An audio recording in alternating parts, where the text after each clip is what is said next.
Faire du sport permet de réduire le risque de cancer. Et il permet de le réduire dans des proportions très importantes, puisque pour ce qui concerne par exemple les cancers du sein, notamment chez la femme ménopausée, l'exercice régulier, c'est-à-dire quelque chose comme 5 heures de sport par semaine, eh bien, peut réduire le risque de cancer du sein dans une proportion qui peut aller jusqu'à 25 à 30%. C'est à peu près les mêmes chiffres pour la prévention du cancer de l'intestin, du côlon, le cancer de la prostate chez l'homme, notamment dans ses formes les plus agressives, mais aussi le cancer de l'endomètre, c'est-à-dire de l'utérus, le cancer de l'estomac, ou même le cancer du pancréas, qui, comme vous le savez, est un cancer particulièrement sévère. Faire de l'exercice physique, transpirer, c'est finalement prendre soi-même en charge son risque de cancer et essayer de le réduire. Donc, allez-y, faites du sport.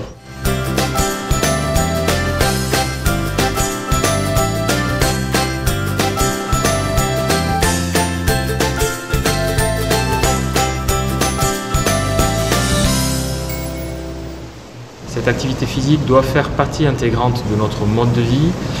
C'est un des meilleurs traitements chez les patients qui ont déjà subi une pathologie cardiovasculaire, que ce soit de l'artérite au niveau des jambes, un accident cérébral ou une angine de poitrine ou un infarctus au niveau cardiaque. Mais c'est aussi, chez tous les sujets sains, le meilleur moyen de retarder les échéances ou d'éviter la survenue d'un épisode cardiovasculaire. Pour être bénéfique, cette activité doit répondre à des critères, elle doit être adaptée aux capacités physiques de chacun, elle doit être régulière, répartie tout au long de la semaine et il faut que la quantité cumulée soit suffisante. On peut espérer obtenir les premiers bénéfices lorsqu'on atteint 150 minutes par semaine, qui est la durée classiquement recommandée.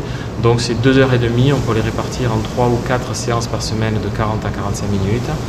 Et il faut que ce soit une activité d'endurance, 5 ou 10 minutes d'échauffement, 5 ou 10 minutes de récupération et au milieu une activité que l'on puisse soutenir sans être essoufflé, sans avoir une respiration trop haletante, c'est-à-dire en fait ne pas se mettre en zone rouge.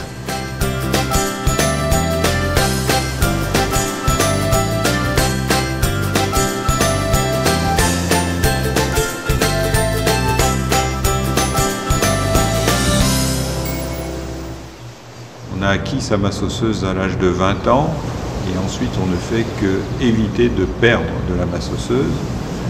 Hommes et femmes, nous perdons de la masse osseuse, mais surtout les femmes, notamment après la ménopause, avec le risque qu'on connaît très important de fractures et notamment de fractures du col du fémur et de dépendance.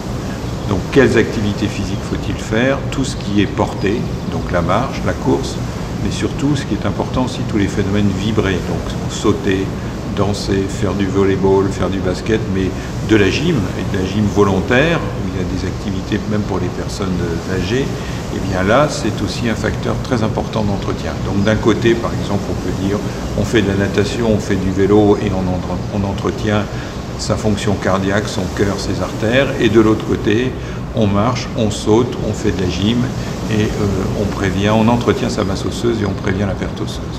Vous savez, en tant que médecin, moi j'ai connu la période où, quand on était malade, il ne fallait pas bouger. Et où on expliquait aux gens que c'est parce qu'ils bougeaient, c'est parce qu'ils avaient une activité physique, c'est parce qu'ils faisaient du sport qu'ils étaient malades, qu'ils avaient des entorses, qu'ils avaient des fractures, qu'ils avaient de l'arthrose, voire que c'était un risque pour leur cœur, et notamment aussi pour les sujets hypertendus. Maintenant, on a complètement balayé ça.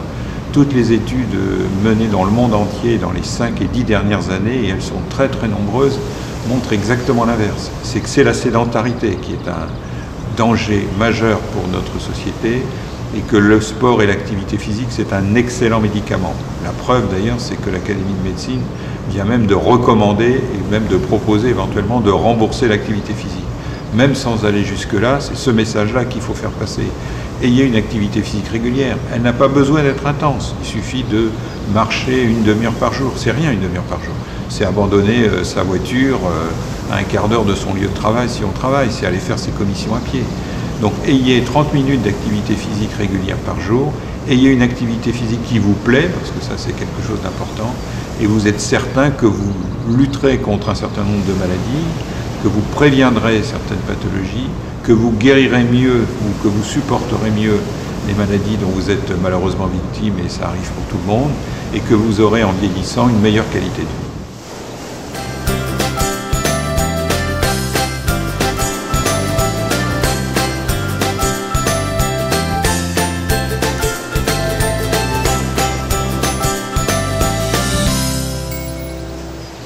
L'activité physique a aussi un effet positif dans les maladies neurologiques chroniques.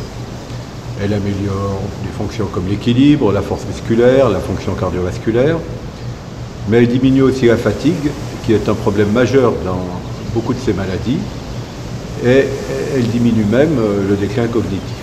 À côté des effets bénéfiques sur les qualités physiques de la personne, le sport a un effet socialisant qui a un effet très positif sur la qualité de vie. Et les personnes qui présentent une affection neurologique chronique ont tendance à s'isoler progressivement, et le fait de pouvoir participer longtemps à des activités de groupe améliore considérablement leur qualité de vie.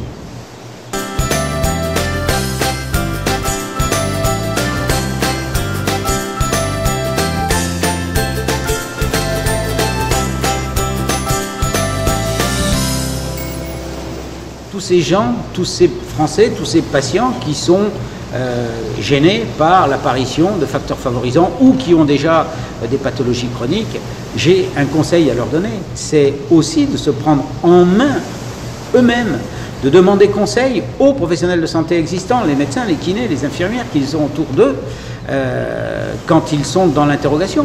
Mais ne serait-ce que de la marche quotidienne, ne serait-ce que prendre les escaliers plutôt que l'ascenseur, ne serait-ce que quelques mouvements d'étirement quotidiens. Voilà ce qu'il faut absolument que tout le monde fasse. Ce pays doit un peu se réveiller et je les incite, réveillez-vous, prenez-vous en charge et nous ferons le reste.